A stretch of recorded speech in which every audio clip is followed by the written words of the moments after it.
খারাপ যদি না লাগে, ওই এক চাচা উঠেছে, চাচা মুতু ধরিয়েছে, জিজ্ঞেস করেন তো। যদি 2 ঘন্টা মুতু আটকে না রাখা যায়, বউ থাকবে না, কই দিলাম, দোয়া করেও কাজ হবে না। মাথায় রাখবেন, গুটে যায় কিটা কিটা দেখবেন, যেই যুবক যাবে বলবেন ওর বিয়েতে ভেজাল হয়ে যাবে। আর মা বোনেরা এখানে আছে, ওদের জন্য ওয়াজের দরকার আছে না নাই? মা বোনেরা যে কি অবস্থা, বাজার ঘাট গুলোতে গেলি আমাদের আর কোনো দাম নেই রে। আর এখন আমি বললাম ভাত খাবা না মুড়ি খাবা, শাহিদুল ভাই বলতেছি, শাহিদুল ভাই বলতেছে মুড়ি খেয়ে ভাত খাবো। মুড়ি খেয়ে বললাম বুরকা পরো, কারণ আমার আল্লাহ বলেছে পর্দার মধ্যে থাকতি গো। আমার আল্লাহ বললেন ওয়া করনা ফি বুয়ুতিকুন্না ওয়ালা তাবাররাজনা তাবাররুজাল জাহিলিয়াতিল উলা। ওগো নারীরা পর্দার মধ্যে থাকো, জাহিলি যুগের মেয়েদের মতো সেজে গুজে নিজেদেরকে প্রদর্শন করে বেড়ায়ও না। আমার মা বোনেরা বলল বুরকা পরতে তো কোনো অসুবিধে নেই, কিন্তু বুরকা পরে মাকসাদে ছেলের সাথে ঘুরে বেড়াবো। কথা কয় না, সত্য না মিথ্যা? সিনাক্স হয়েছে ক্যাফে, এই ক্যাফে সেই ক্যাফে, বাস ক্যাফে, ছোট ঘর, এর মধ্যে দেয়। আবার অর্ডার করি, কয় এই শোনো তুমি তাড়াতাড়ি অর্ডার দাও, আমি তো মানুষের সামনে মুখ খুলি না, আমি তো পর্দা বাইরি। ওরে বাবা, মানুষের সামনে মুখ খোলে না, তারপরে অর্ডার দিয়ে পুরা মুরগি দিয়ে গেলে এবার খুলি, তারপরে আমার এই যুবকের এই টাকার জন্যই কলার খান্তি চুরি করে বেড়ায়, কারণ ও টাকা পাবে কমে। বলে রেখেছে 14 তারিখে তুমি যদি আমার গদ খালি না নিয়ে যাও, তাহলে তোমার সাথে কাটাকাটি করি আমি মেম্বারের ছেলের সাথে যাবো।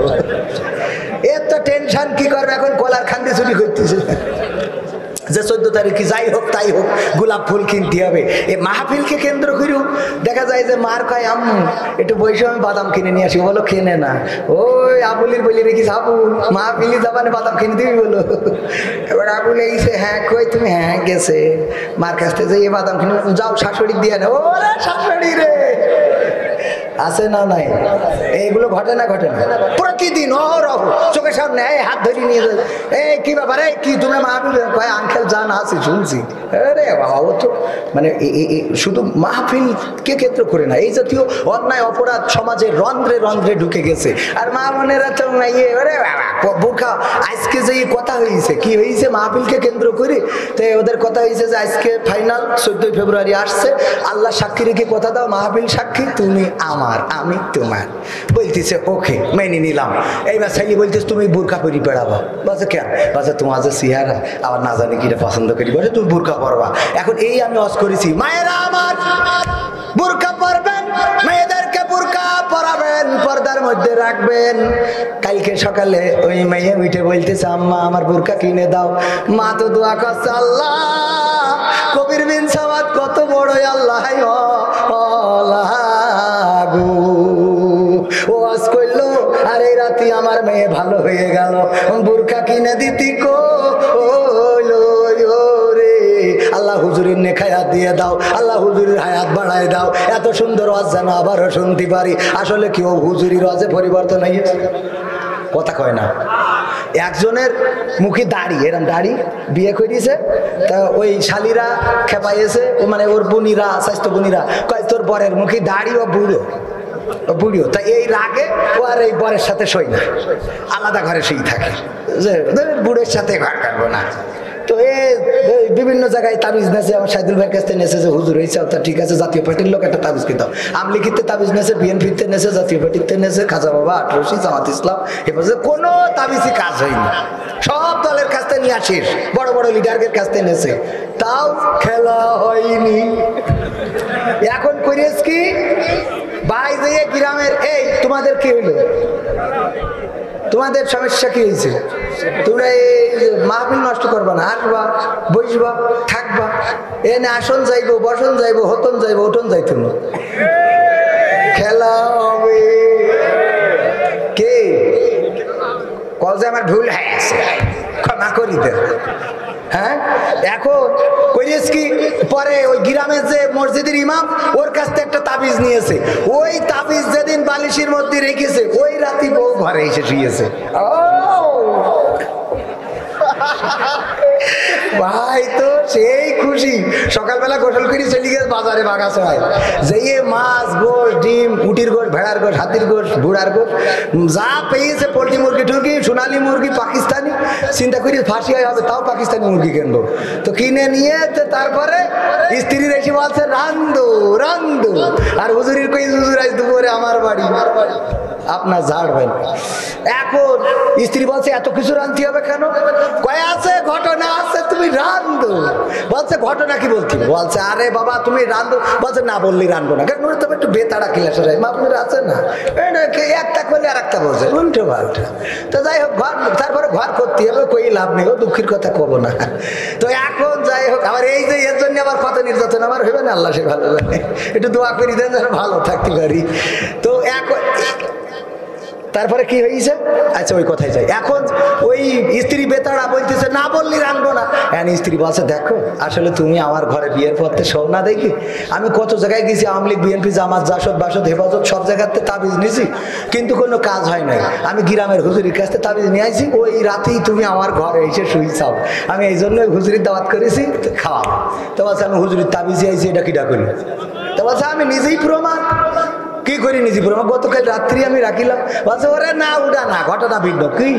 তা বলছে গতকালকে আমি যে ঘরে ঘুমাই ওই ঘরে সিং কেটে চোর ঢুকিল, চোর ঢুকে ওই ঘরের ড্রেসিং টেবিলের আনলা আলমারির সব পিসির তারপরে ওইটা ওয়ালড্রপের সব খুলে যা কিছু আছে সব নিয়ে গেছে, দেয়ালে যে এলইডি ছিল ওটাও নিয়ে গেছে খুলে, হিটার মিটার যা কিছু সব নিয়ে যাওয়ার পরে আর কিছু বাকি নেই। তখন আমার দিকে তাকাচ্ছে, তা আমি বললাম আমারও কি নিয়ে যায়? তাই ভয়তে আমি এই ঘরে আইলাম।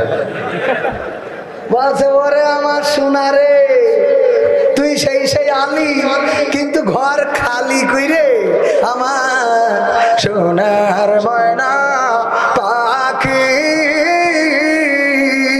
তুই সেই সেই আসলি আমার ঘরে গো, ও ঘর করে খালি রে আমার সোনার ময়না পাখি।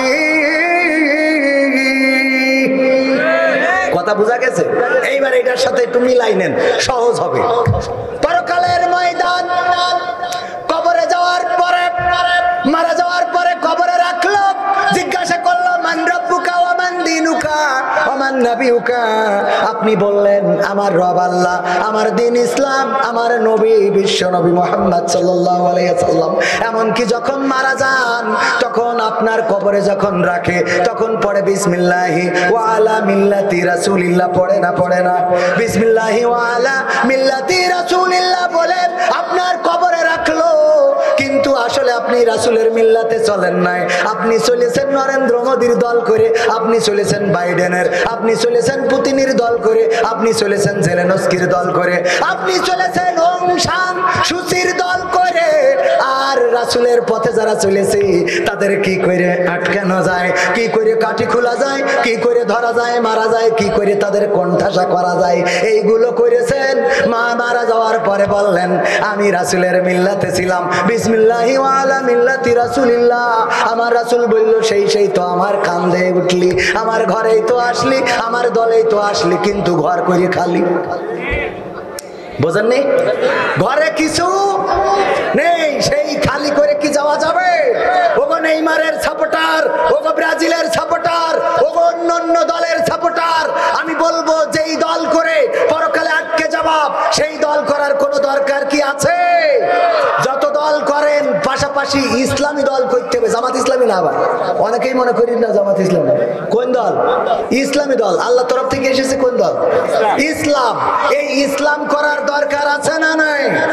ইসলাম করার দরকার আছে। আওয়ামী লীগেও ইসলাম আছে, বিএনপিতে ইসলাম আছে, জাসদে বাসদে সব জায়গায়। ওই যে দেখবেন না উলামা দল আছে, উলামা লীগ আছে না নাই? সেদিন কেশবপুর মাহফিল করলাম, কেশবপুরে আমাদের পৌর স্বাস্থ্য বিষয়ক সম্পাদক আওয়ামী লীগের, উনার আয়োজনে মাহফিল, 6 জন নির্বাচিত চেয়ারম্যান, নৌকা মার্কার চেয়ারম্যান 6 জন এবং একজন মেয়র সরাসরি স্টেজে বসা, এবং স্বেচ্ছাসেবক ছিল আমার যুবলীগের ভাইয়েরা। মাশাআল্লাহ, তাদের আন্তরিকতা ভালোবাসা কি বলবো আপনার। ইকেন তো বলতেছে হুজুর টাকা নিতে পারবে কিনা, আর ওখানে ভাত খাতি বইছি, আমি দেখি আমাকে সেই যুবলীগের নেতা আমার পকেটে হাত দিচ্ছে, আমি কাছে মনে হয় টাকা বের করে নিচ্ছে। আমি বলছি ভাই কি কেড়ে কুড়ি নিচ্ছেন কেন, এখনো তো ওয়াজ করিনি। তো বলছে না ওই ওয়াজ করবেন তাই যে হাদিয়া দেবো আগেই ঢুকাই দিলাম। আমি বলছি আল্লাহ আপনারা এত ভালো তো আগের থেকে হবে না। আলহামদুলিল্লাহ, হ্যাঁ টাকা দিয়ে বুঝলে আলহামদুলিল্লাহ। এরকম ভালো মানুষ আছে না নাই? সব দলে আছে না নাই? আমি ওই যে মাঝে মাঝে বলি মুসলমানে মুসলমানে দ্বন্দ্ব করা চলবে না, সীসা ঢালা প্রাচীর হবে কখনো তা টলবে না। কথা কয় না? মুসলমানে মুসলমানে দ্বন্দ্ব করা চলবে না, সীসা ঢালা প্রাচীর হবে কখনো তা টলবে না। মুসলমানে মুসলমানে দ্বন্দ্ব করা চলবে না, সীসা ঢালা প্রাচীর হবে কখনো তা টলবে না। তবেই শান্তি পাবে অশান্তি দূর হবে, তবেই শান্তি পাবে অশান্তি দূর হবে। কেউ আর মুসলমানের বাজে কথা বলবে না, মুসলমানে মুসলমানে দ্বন্দ্ব করা চলবে না, সীসা ঢালা প্রাচীর হবে কখনো তা টলবে। কে আওয়ামী কে বিএনপি কে জামাত ইসলাম এটা আমাদের নয় পরিচয়, মুসলিম মোর নাম। কে আওয়ামী কে বিএনপি কে জামাত ইসলাম এটা আমাদের নয় পরিচয়, মুসলিম মোর নাম। এ কথা মানলে পরে শান্তি আসবে ঘরে, এ কথা মানলে পরে শান্তি আসবে ঘরে। কেউ আর মুসলমানের বাজে কথা বলবে না, মুসলমানে মুসলমানে দ্বন্দ্ব করা চলবে না, সীসা ঢালা প্রাচীর হবে কখনো তা টলবে না। মাযহাব আর লামাযহাবের লড়াই যদি চলে শান্তি আসবে না রে ভাই কোনই কৌশলে। ঠিক না বেঠে? কওমিয়া আলিয়ার মাঝে লড়াই যদি চলে শান্তি আসবে না রে ভাই কোনই কৌশলে। ঐক্যবদ্ধ ভাবে থাকলে শান্তি পাবে, ঐক্যবদ্ধ ভাবে থাকলে শান্তি পাবে। এছাড়া শান্তি পাবার রাস্তা কবু মিলবে না। মিলবে?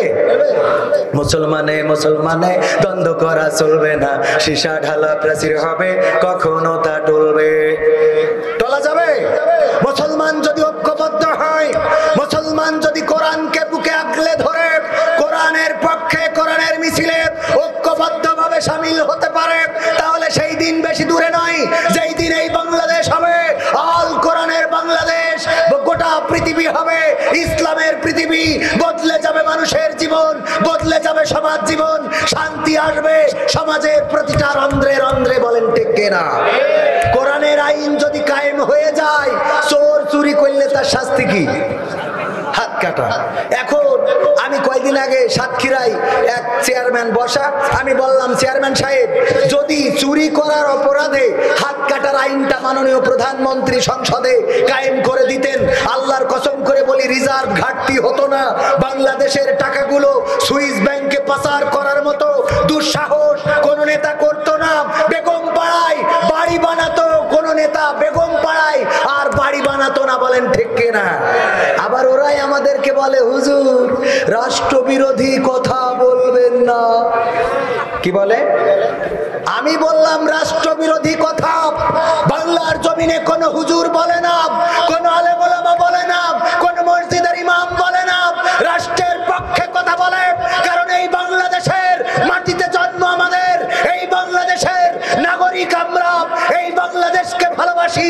বাংলাদেশের বাইরে আমাদের কোনো বেগম পাড়া নেই। বলেন ঠিক কিনা? বরং যারা রাষ্ট্রবিরোধী তো তারা যারা বাংলাদেশের অর্থনীতির টাকাকে বিভিন্ন কায়দা কৌশলে বাংলাদেশ থেকে সুইস ব্যাংকে পাচার করেছে, যারা বাংলাদেশের অর্থ দিয়ে বেগম পাড়ায় বাড়ি বানিয়েছে, যারা ব্রিজ দিয়েছে আমার মাননীয় প্রধানমন্ত্রী, রড কেনার টাকা দিয়েছেন কিন্তু রডের জায়গায় বাঁশ মেরে দিয়েছে, সিমেন্টের জায়গায় মাটি মেরে দিয়েছে, আর পাথরের জায়গায় ইট মেরে দিয়েছে। আমি বললাম চেয়ারম্যান সাহেব ধরিয়ে নেন, আপনি বিধবা ভাতার কার্ড এসেছে, আপনি বিধবাদের না দিয়ে শালীকে দিয়েছেন। কেন দিয়েছেন? কারণ আপনার শালীর স্বামী নেই। কেন স্বামী নেই? কারণ এখনো বিয়ে হয়নি। তাই কি বিধবা?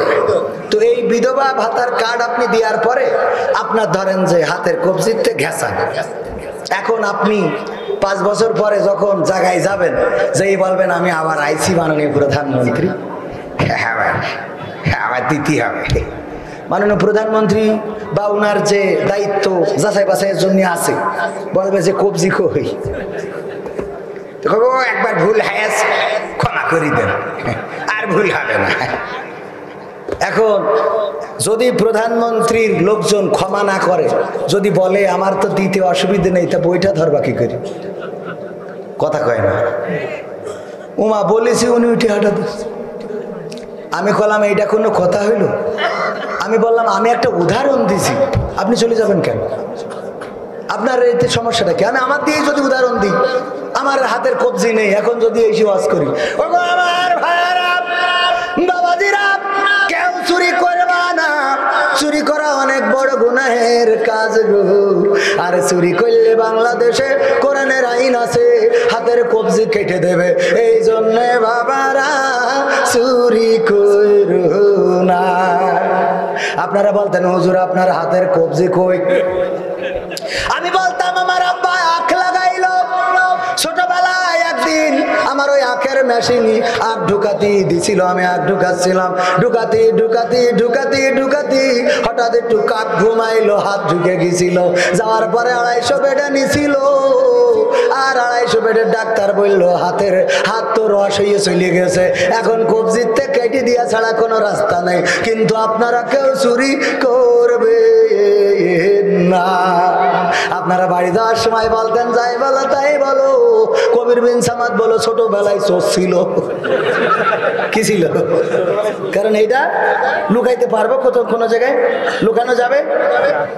আমার মাননীয় প্রধানমন্ত্রী দেশের উন্নয়নে যত কাজ করেছে গোটা বাংলাদেশে, ওই যখন আমি গতকালকে কুমিল্লায় মাহফিল করেছি, কুমিল্লা দাউদকান্দিতে মাহফিল করে রাত, আমার ক্যামেরাম্যান সাক্ষী আছে, রাত 1:30টার সময় এসে পৌঁছালাম যশোর চাচড়ায়। মাহফিল করেছি কোথায়? কুমিল্লায় দাউদকান্দি। আমার সাথে আরো অন্য বক্তারা চাচড়ায় এসে তো ওরা একটু চা কফি টফি খায়। ওরা বলতেছে ভাই মাহফিল কোনে ছিল? কলাম কুমিল্লা দাউদকান্দি। বলছে ওখান থেকে কিনে আইছেন, ওয়াজ হয়নি না? কেউ গেলাম ওয়াজ মাইরিয়েতে তারপর আইছে, টাকাও নিয়ে আইছি। তো বলছে এত সকাল করে আসলেন কি করি? আমি বলছি ওই যে উন্নয়ন যে রাস্তা করিয়েছে খালি ধরিয়ে বসে থাকে, একদমে পদ্মা সেতু পারি, কালনা পারি, যশোর। আপনারা এই উন্নয়ন যারা স্বীকার করে না, ওরা আসলে সমস্যা আছে। মডেল মসজিদ যে সুন্দর মসজিদ করিয়েছে, আপনি তো জাতীয় পার্টির লোক, আপনার সরকারি তো করিয়েছে, তাহলে ঠিক আছে, টাকা একটু বাড়াই দিয়ে রাজি হয়ে গেছে, আমার ভুল হয়ে গেছে, রাজি হয়ে গেছে, অসুবিধে নেই। একটু আর অ্যাঙ্গেলে না খুলি হয় না। দেশের অবস্থা অনেক জায়গায় খুব খারাপ অবস্থা যাচ্ছে, সেই জন্যই নিজেদের একটু সচেতন হওয়ার দরকার আছে না? নাই সচেতন না হইলে ভাই বেকায়দায় পড়ে যাবেন। এক মুরব্বী হিন্দু দাদা ওই কোলের মধ্যে দাদির নিয়ে বৈশি বাসের মধ্যে এরকম করে ধরিয়ে বসে রয়েছে। তা যুবকরা চিন্তা করছে তো বেকায়দা এরকম করে ধরিয়ে বসে হাসাহাসি করতেছে। 14 ফেব্রুয়ারির আগেই দেখো দাদা কি করতেন তো। তো এখন এরা হুজুর ছিল বলছে দাদা আপনার কি লজ্জা শরম নেই নাকি? বাসের মধ্যে বাস ভর্তি লোক আর আপনি এখানে ধরি বসে বলছে কি হইয়াস কি? হ্যাঁ বলছে হইয়াস কি মানে? আপনি ধরিয়ে আছেন, মানসি হাসাহাসি করতেছে। বলছে বলে হাসে তোরা লেখাপড়া জানো না গো দাদা? বলছে কেন লেখাপড়া কি? বলছে বাসের কি লিখে দিয়েছো কেন? নিজের মাল নিজ দায়িত্বে রাখুন, আমি ছাড়িয়ে দেবো তোমার কাছে। অবস্থা খুব খারাপ যাচ্ছে 14 তারিখ সামনে, কাঠটা কমলে চলে যায় বলা যায় না। এই জন্য একটু সচেতন হওয়ার দরকার আছে না? নাই মা বোনেরা একটু মেয়েদের দেখি শুনে রাখবেন, 14 তারিখে মোট বেরোতে দেবেন না। আরে যুবকেরা তোমাকেও বলছি, পালসারে অত গিয়ার মারিও না, কাজ হয়ে পড়ি থাকবা, নেটওয়ার্কের বাইরে চলে যাবা। করা যাবে এগুলো? যুবকদের পরিবর্তন হওয়ার দরকার আছে না? নাই পরিবর্তন হতে হবে। ওগো আমার যুবকেরা, অন্যায় যারা করো, অপরাধ যারা করো, কোরআনের আইন যদি কায়েম হয়ে যায়, আর যদি কেউ জেনা করে বা বিচার করে, যদি কেউ ধর্ষণ করে, তার শাস্তি মাজা পর্যন্ত ঘিরে দিয়ে চারিদিক থেকে ইট পাথর নিক্ষেপ করা। বাংলাদেশের সংসদে যদি এই আইনটা কায়েম থাকতো, তাইলে এমন একটা প্যান্ডেল করে একজন ধর্ষণ করার অপরাধে তার মাজা পর্যন্ত ঘিরে দেওয়া হতো, তারপরে চারিদিক থেকে ইট পাথর মেরে যখন হত্যা করা হতো, এমন করে ভিডিও ক্যামেরায় যদি দেখানো হতো, বাংলাদেশের মানুষেরা যদি দেখতো, দেখার পরে বলেন দেখি আমার যুবকেরা 14 ফেব্রুয়ারি কি আর কাউকে নিয়ে গদখালি যেত? কথা কয় না? যেত না? ভাইরা আমার, অনুরোধ অনুরোধ তো রাখবো। দুই একজনের মনে হচ্ছে কষ্ট হয়ে যাচ্ছে, কষ্ট হচ্ছে, কষ্ট অনেকের হইতেও পারে, কারণ সবার জন্য তো এই ওয়াজ না। আবার শয়তান তো বসে নেই, শয়তান কি বসে আছে? শয়তান তো বসে নেই। শয়তানের কাজ হইলো কাটি মেরে যার উঠে নিয়ে যাওয়া যায়, যতটুকু সাকসেস হওয়া যায়। একবার শয়তান মিটিং করে বলতেছে যে আমি পুরস্কার বিতরণ করব, তোমরা সবচেয়ে শ্রেষ্ঠ কাজগুলো করবা, কালকে আমি খোঁজ নেবো কিরা কত ভালো কাজ করিছাও। পরের দিন শয়তান তার শাগিরদের সবাই ডেকেছে, ডাকার পরে একজন করে বলছে যে মহাশয় আমি তো বড় অনেক বড় একটা কাজ করেছি। কি? আমি একজন দিয়ে একজনের খুন করাইছি। ঠিক আছে তোমারটা মানলাম। আরেকজন বল, আরেকজন বলছে আমি ধর্ষণ করাইছি, আরেকজন বলছে জিনা করাইছি, আরেকজন পরকিয়া করাইছি, আর একজন খুড়া ছিল, খুড়া শয়তান খুড়া। তো আচ্ছা আমি খুড়া মানুষ, আমি তো কিছু করতে পারিনি। এটা বাচ্চা ছেলে কোরআন শেখার জন্য মাদ্রাসায় যাচ্ছিল, আমি ওর কাঠি মারি মাদ্রাসায় যাওয়াটা বন্ধ করে দিছি। শয়তান বলছে তুমি ফার্স্ট, খুড়া তুমি ফার্স্ট হইছাও, কারণ ওই যে কাজটা করিছাও কোরআন শিক্ষা থেকে বিরত রাখিছাও, ওইটা হইলো আসল কাজ। ও খুন তো একদিন, কিন্তু কোরআন যদি জানতে না পারে তাইলে এরা কি খুন বারবার করবে, বুঝলেন? খুন করবে, ধর্ষণ করবে, হত্যা করবে, রাহাজানি করবে। আমি সেদিন লালমনিরহাটে প্রোগ্রামে আওয়ামী লীগের সাধারণ সম্পাদক লালমনিরহাট জেলা এবং লালমনিরহাট জেলা পরিষদের সুযোগ্য সভাপতি উনি আমাকে সহ যুবকদেরকে বললেন, ওগো যুবকেরা, আমি এই মাহফিলের মাধ্যমে সবাইকে বলছি, আমি ঘোষণা করছি আমার লালমনিরহাটকে আমি মাদক মুক্ত লালমনিরহাট দেখতে চাই, যে কোনো মূল্যে লালমনিরহাটকে মাদক মুক্ত করতে চাই। আমি বললাম, মাননীয় অতিথি, সম্মানিত ব্যক্তি আমার, আমি আপনার মাধ্যমে অনুরোধ জানাচ্ছি, যদি মাদক মুক্ত লালমনিরহাট গড়তে হয়, যদি মাদক মুক্ত কুড়িগ্রাম গড়তে হয়, যদি মাদক মুক্ত রংপুর গড়তে হয়, যদি মাদক মুক্ত যশোর গড়তে হয়, যদি মাদক মুক্ত বাংলাদেশ গড়তে হয়, তাহলে বাংলাদেশে শিক্ষানীতিতে বানর নীতি নয়, বাংলাদেশের শিক্ষানীতিতে আল কোরআন বাধ্যতামূলক করে দিতে হবে, তবেই বাংলাদেশ মাদক মুক্ত বাংলাদেশ হয়ে যাবে।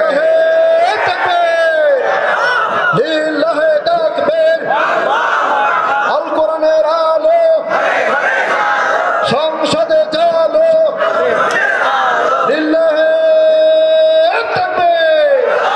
মাদক মুক্ত, ধর্ষণ মুক্ত, খুন মুক্ত, গুম মুক্ত, চোর মুক্ত, বাটপার মুক্ত যদি একটি বাংলাদেশ করতে হয়, সেই বাংলাদেশ শুধু নয় গোটা বিশ্ব গড়ার জন্য মানবতার মুক্তির সনদ আল্লাহ রাব্বুল আলামিন দিয়েছেন, যেই কিতাবের শুরুতে বলে দিয়েছেন যালিকাল কিতাবু লা রাইবা ফি হুদাল লিল মুত্তাকিন।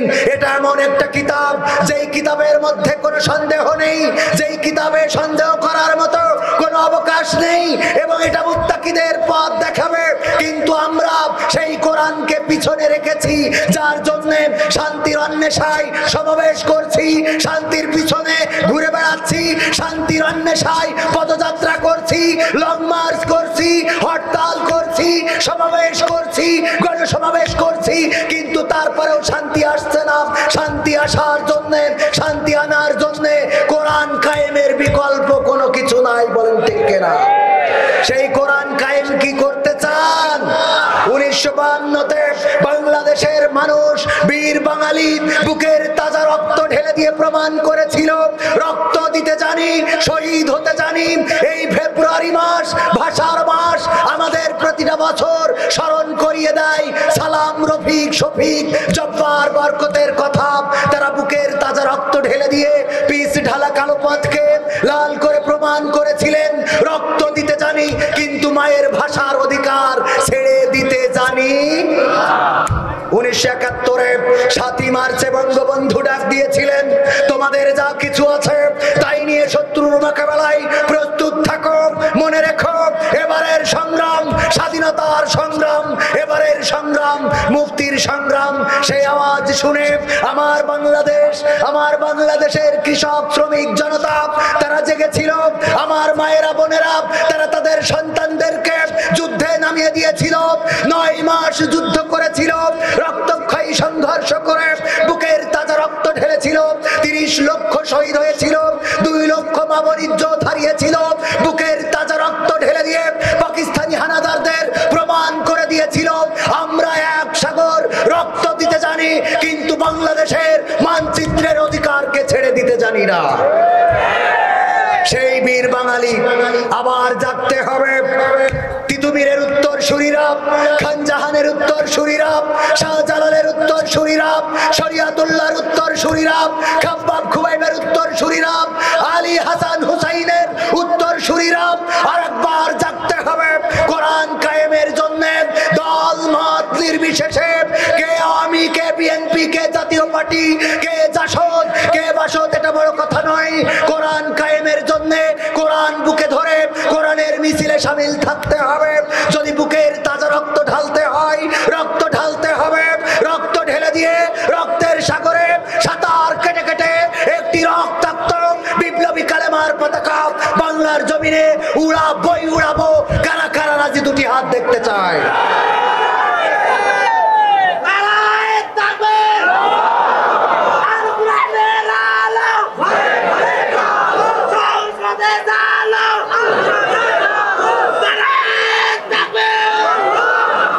কোরআনের সাথে যারা করবে দ্বন্দ্ব, তাদের সাথে কবু হবে না আপোষ।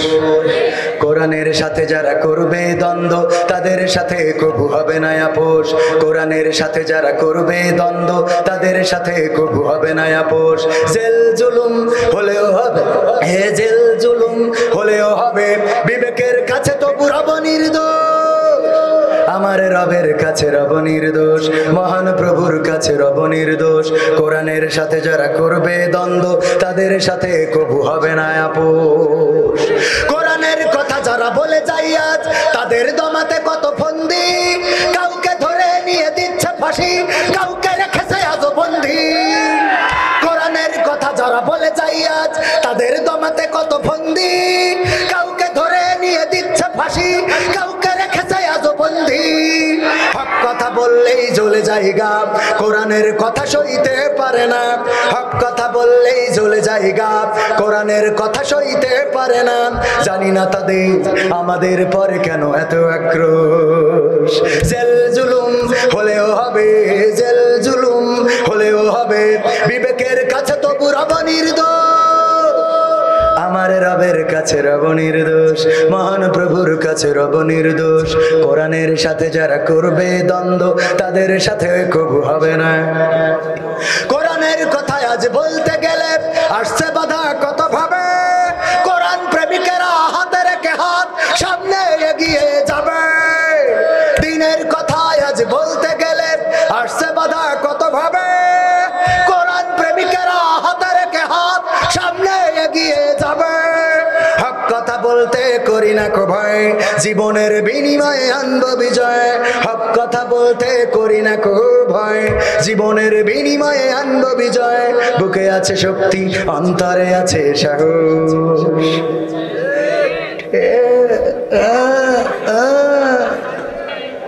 বলছে যে তোর জীবনে সাহসী ঘটনা কি? স্যার স্যার বলছে, ছাত্র বলছে স্যার একবার সুন্দরবনে গেছিলাম। তারপর বলছে যে এই দেখি রয়্যাল বেঙ্গল টাইগার শুয়া। তারপরে আমি আস্তে আস্তে করে যাই, পিছন থেকে গাছাত করি ল্যাস কেটে নিয়ে চলে। এই তোমার সাহসী ঘটনা? বলছে কি মনে করেন এটা সুন্দরবনে রয়্যাল বেঙ্গল টাইগারের ল্যাস কেটে নিয়ে আসা চারটিখানি কথা? এর চেয়ে আর কি সাহসী ঘটনা চান? তো বলছে মাথা বাদে থেকে ল্যাস কাটলি কেন? বলছে মাথা আগের থেকে কেটে নিয়ে গে, মাথা আগের থেকে কেটে নিয়ে গেছে। বোঝেন নি? ঠিক ঠিক ঠিক। আরে বাবা এত দুর্বল হইলে চলে? এই দেশ আমাদের, এই সমাজ আমাদের, এই সরকার আমাদের। সরকার ইসলামের পক্ষের শক্তি, এটা তো প্রমাণ হয়েই গেছে। গতকালকে 2টা বই অলরেডি প্রত্যাহার করে নিয়ে সেটা সংস্করণ করে আবার দেবে। আপনি এরপরেও আর কি চাচ্ছেন? এই পরিবর্তনটার জন্য সোচ্চার হওয়ার দরকার আছে না নাই? এই সোচ্চারটুকু হওয়ার জন্য তো একটু বলবেন, তা না ছাড় আছে, ছাড় আছে। এগুলো কি কোনো অন্যায় কথা? রাজনীতির কথা? এগুলো রাজনীতির কথা না, অন্যায় কথা না। এই সমাজ আমাদের, এই দেশ আমাদের। বঙ্গবন্ধু সোনার বাংলাদেশ গড়তে চেয়েছেন, সুতরাং সেই সোনার বাংলাদেশ গড়ার দায়িত্ব আমাদের। স্বাধীনতার মহান স্থপতি তিনি চেয়েছেন একটি দুর্নীতি মুক্ত, কদাচার মুক্ত, দুরাচার মুক্ত, ধর্ষণ মুক্ত, খুন মুক্ত, গুম মুক্ত একটি বাংলাদেশ। সেই বাংলাদেশ গড়ার দায়িত্ব আমাদের আছে না নাই? কিন্তু কিন্তু আমরা এখন হয়ে গেছি সব ভাল লাগে হুজুর, কোরআন পড়তে ভালো লাগে, কোরআন শুনতে ভালো লাগে, কোরআন জানতে ভালো লাগে, কোরআন মানতে ভালো লাগে না, কথা কয় না। কোরআন পড়তে ভালো লাগে, কোরআন শুনতে ভালো লাগে, কোরআন জানতে ভালো লাগে, কোরআন মানতে ভালো লাগে না। নামাজেতে পড়লে কোরআন মনটা শীতল হয়, কারির তেলাওয়াত শুনিলে প্রাণ জুড়িয়ে যায়, ঠিক না বেঠিক? নামাজেতে পড়লে কোরআন মনটা শীতল হয়, কারির তেলাওয়াত শুনিলে প্রাণ জুড়িয়ে যায়, সেই কোরআনের ব্যাখ্যা দিলে কলিজাতে আগুন জ্বলে, সেই কোরআনের ব্যাখ্যা দিলে অন্তরেতে আগুন জ্বলে, বিরোধিতাও চলে কেন তা জানি না।